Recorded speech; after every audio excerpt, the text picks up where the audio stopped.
Welcome to Bali!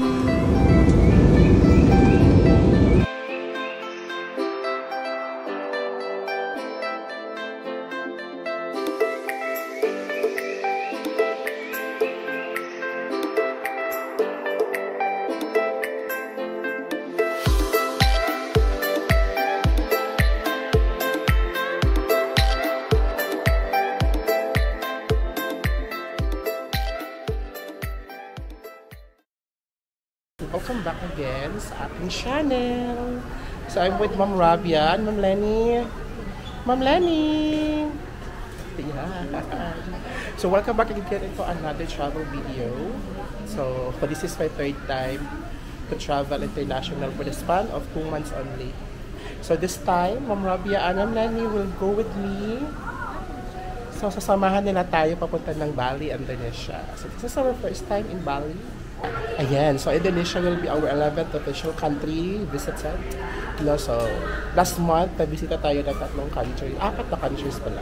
Hong Kong, Macau, Malaysia, and Maldives. So, this time is Indonesia na naman tayo. So, this trip will be a total of 5 days and 4 nights. We will be exploring the touristy destination in Bali. So, ang layover namin sa Manila is a total of 16 hours because yung flight namin papuntang Bali will be tomorrow pa at 3 AM. If you figure out namin kung ano gagawin namin sa 16-hour layovers in Manila. Ayan guys, boarding na po tayo.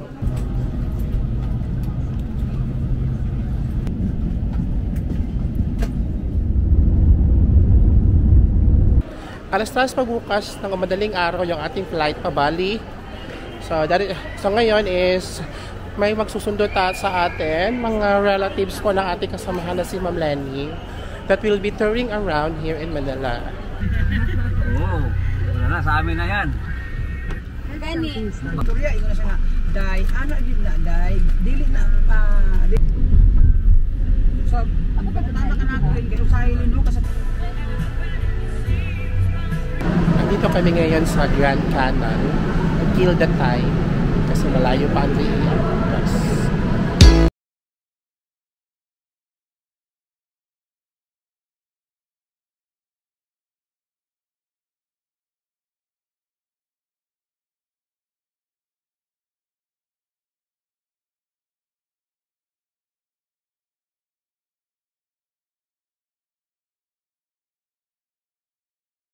We're back at Naiya Terminal 3. Time check, it's 11:08 PM.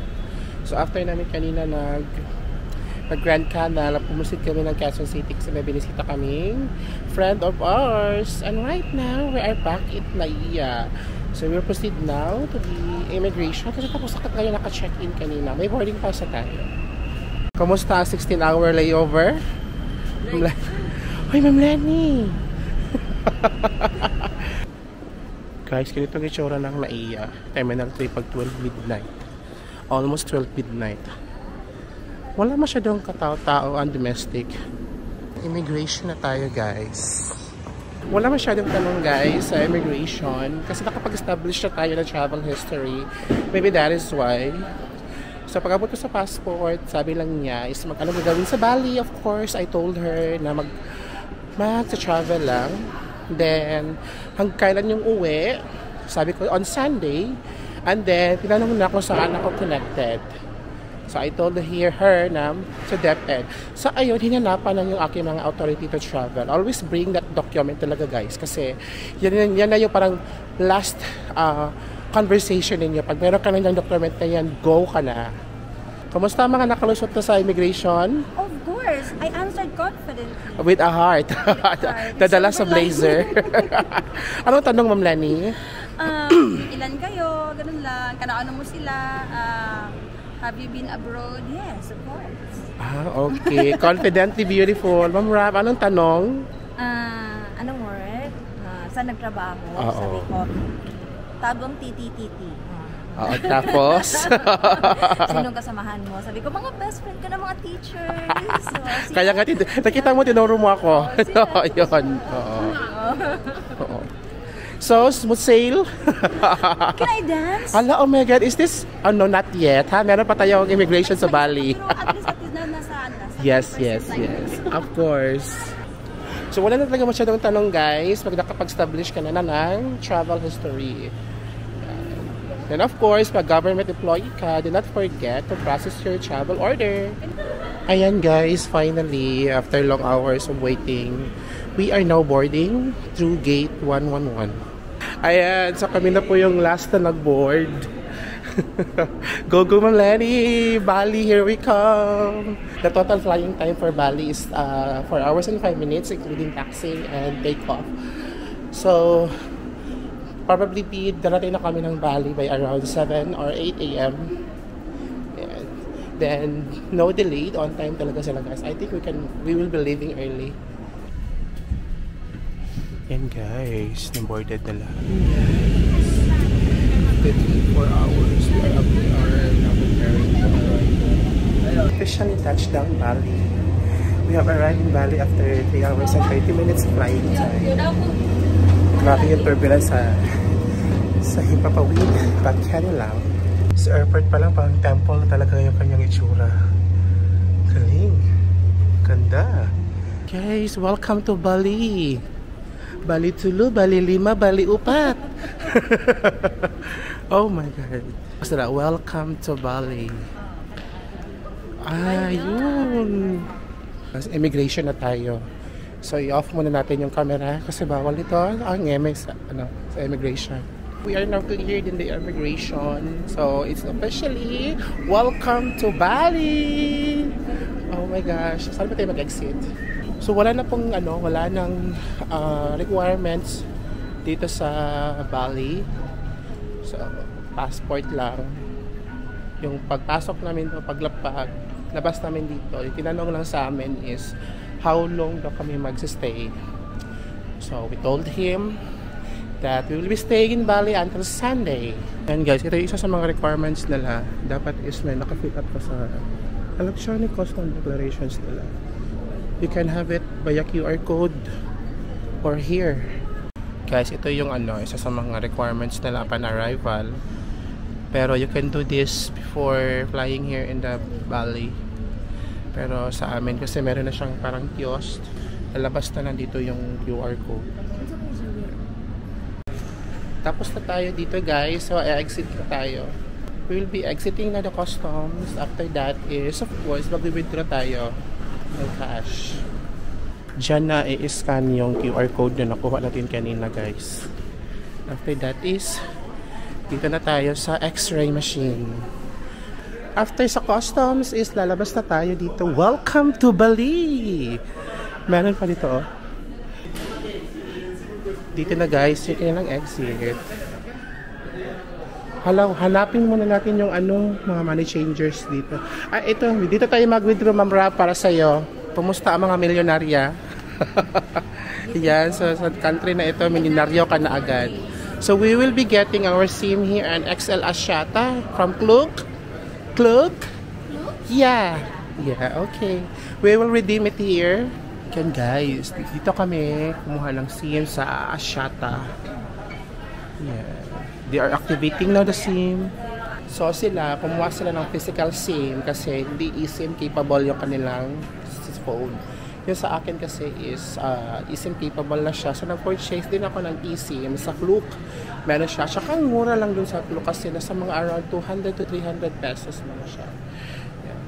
Sa kanila kasi yung physical SIM nila is nag-range siya ng umabot talaga siya ng 800 pesos. So mahal yung physical SIM. So unlike sa eSIM, mura lang siya, convenient lang siya kasi upon arrival and upon landing in the airport, you can now use your SIM. So yung itinerary namin today, actually today also will start our official day 1 kasi after here is pupunta kami sa Uluwatu na area na part. Bibisitahin namin yung temple. Tsaka meron pa yung parang isang temple doon na nakita natin na malaking statue. And of course, we will be visiting the Edge Valley today. That will be our activity. So I have already pre-arranged a guide. So may magsusundo po sa atin ngayon. Nakilala ko siya sa DIY Travel Philippines. Mura lang yung kanyang mga rate. Ayan siya. So andyan na siya sa labas, susunduin na niya tayo. Then after that is, I guess, mag-proceed na muna kami. Mag-proceed na agad kami sa mga destination. Pero prior to that pa pala is mag-exchange pa kami ng money because I brought $1. Tapos si Ma'am Lenny is cash sa peso. So magpapa-exchange muna kami outside the airport. Kasi alam mo naman ang palitan dito sa labas ng airport. Masyadong mababa. So, it's officially welcome to Bali. Dito na yung mga tourism cards nila guys. Salamat datang di Bali. We are at the exit na of the Bali. So, hanapin muna natin yung ating guide. Guys, if nagbuka pala ng airport transfer sa Klook, dyan yung meet up point nila. So, dito maghihintay yung mga yung mga na-contact mo na mga guides. Sweet Bali Tours. That is our name. Hello. Hello, kuya. Yes. It's our guide. Pinatch na kami ng aming book from Sweet Bali Tours. Guys, bongga ng car natin, guys. Oh my gosh. Guys, look at around the Bali, Indonesia. Guys, nasa right side pala yung kanilang driver's seat. Just like in the US. Char, parang nakatog US. And that's the airport. Ngurah Rai. So, dahil may dala akong dollar, so magpapa-exchange tayo dito sa money changer. Ayan guys, milyonaryo tayo ngayon dito sa Bali. One of the countries na para mag-exchange ka ng peso to the currencies in here is magiging milyonaryo ka. Sa ang daming zero, nakaka-stress po. Ayan guys, so first stop namin is the Uluwatu Temple. I think we will be visiting only 2 destinations today. Uluwatu Temple and the Edge Valley. This is the entrance guys, 550. The ticket price is 50,000 rupiah. Nasa mga 100 pesos. Guys, after getting the ticket is you have to scan it here. Oh. Are we required to swear? Huh? Oh no. Oh. He wears me like this. Oh. Guys, bawal ang drone sa Uluwatu. We can fly drone. So, bawal. Sabi nila marami daw monkeys here. So, be careful of your things. Be careful of flashy lights kasi doon sila na-attract.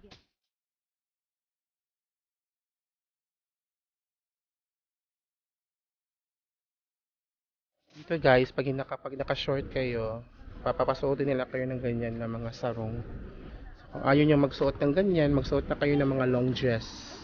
Ayan guys. So, yung temple is stretches pa all over there. Guys, pag may period daw ang babae, bawal pumasok sa temple. May exclamation point ako, hindi period. Sige, so wala tayong mga period sa pasok.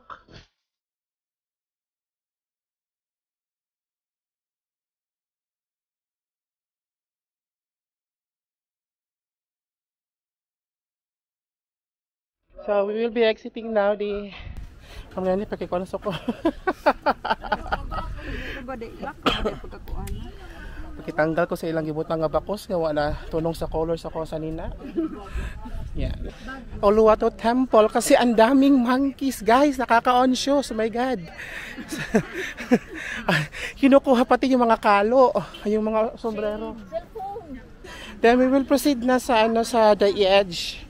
Kasi nagugutom na din po kami. We are so hungry. We have arrived at the 180. Pero binayaran namin is 18. Hindi 180. Guys, the edge is just 15 minutes away from the Uluwatu Temple. So we booked this ahead at Klook.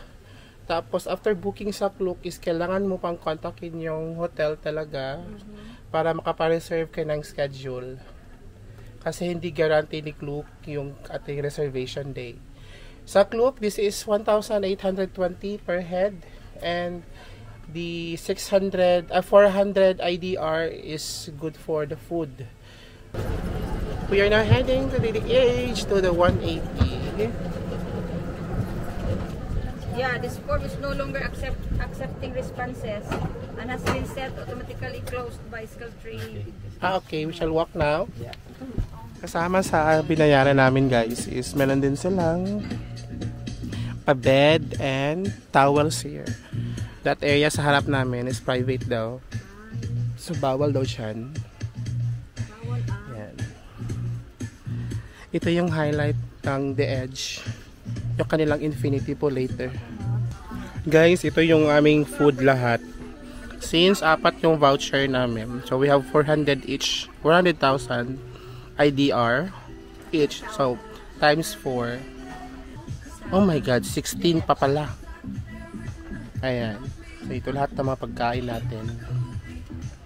Guys, do not ever forget na-include yung The Edge Valley pag pupunta kayo dito. Ang sulit yung food niya guys. Ang lalaki ng mga servings. As in, tapos masasarap pa. Oh my God. Meron silang small restaurant here guys. Actually, here in The Edge Valley, may access ka lang sa facilities nila yung kanilang The Edge na pool. Tsaka yung may lagoon sa kabila. Yan lang yung kanilang.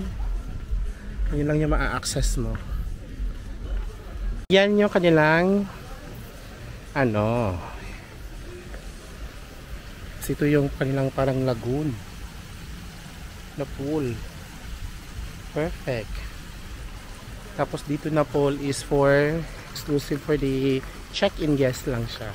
Perfect dito guys. Chill lang siya. Sa sarap ng mga food.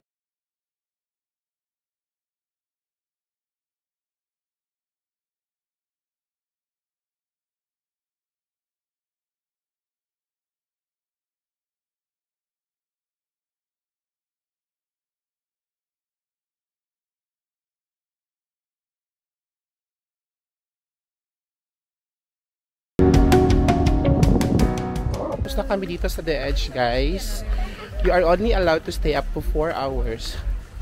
So since 11:30 na kami nakarating, so 3:30 kami mag-check out. Nag-excess pala kami ng bill guys ng 198 rupiah. Order kasi ng order. Hindi na na-compute, nag-excess na pala. After almost 3 hours, we have arrived in Ubud. Dito kami sa Dwarakas The Royal Inn Villas. So dito kami mag-check-in for tonight. Unfortunately, gabi na kami nakarating. So might probably be baka tomorrow na namin siya ma-explore. Yeah. Guys, sa Royal Dwaraka na kami. Dito kami mag-check-in for tonight. So may pa-welcome drink sila. So I guess dito na muna mag-end yung ating first vlog sa Bali. And see you again in our next video. Kasi we're so tired, matutulog muna kami. Hi Ma'am Lani! Sige na go, see you again in our next video.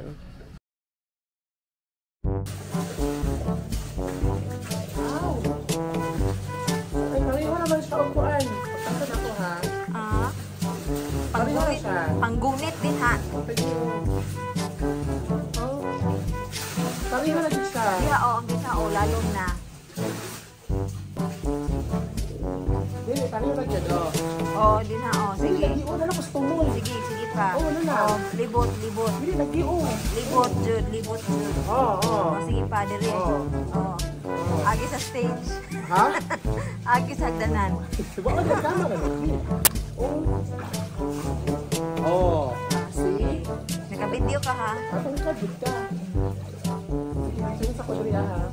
Naka-video ka ni ka? Ha? Naka-video. Nakabit dito sa dyan.